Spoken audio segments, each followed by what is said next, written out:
In this video, I'm going to show you how to find your hidden apps on your iPhone. So let's go ahead and hide an app, and then I'll show you where it ends up. That way you can go back and find it.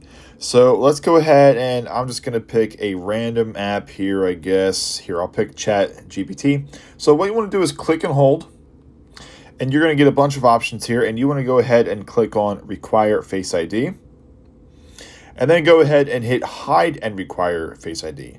So that way the app itself is actually hidden. So as you see, it's disappeared. Now it's gone.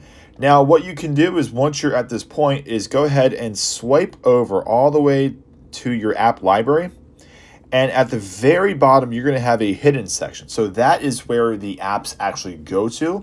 So all you have to do is click on it, and it's going to get your Face ID. And then you'll be able to go ahead and find those hidden apps.